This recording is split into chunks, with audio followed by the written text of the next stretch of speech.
suçlu ne desem, kaderde yazık var bile. Ne nur ben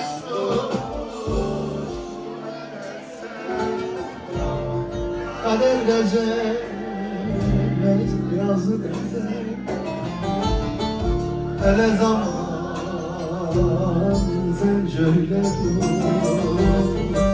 Suçlu benim ben, keşke yar benim ben.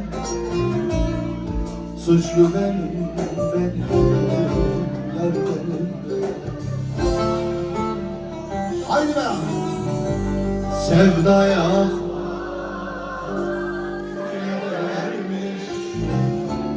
külden oldum Leyli Leyli. Ben de beni tanımadım.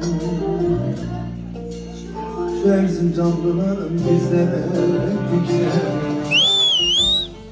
sevda yakmaz kiler.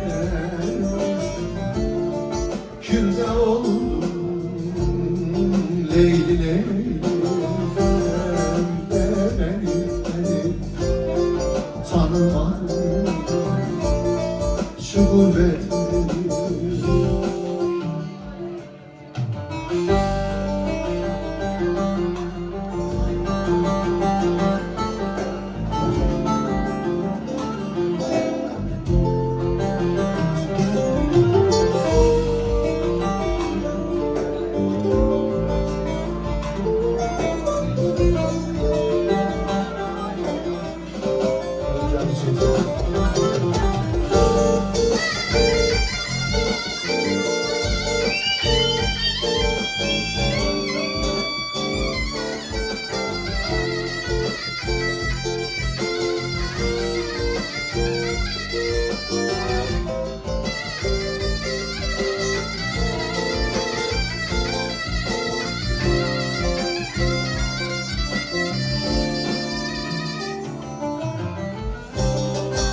ey Allah'tan korkmaz eyle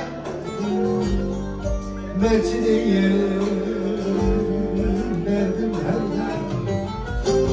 Ey Allah'tan korkmaz eyle Metiniyim dertlerim her dem. İnandığım güvendim bir dağdım yıkıldım hepten. Bir dağdım yıkıldım hepten.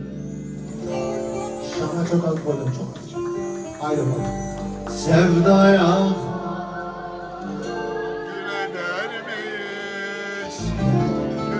külde oldu Leyli Leyli.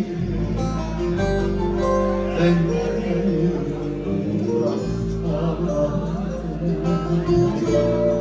şu Sivaslıların bizden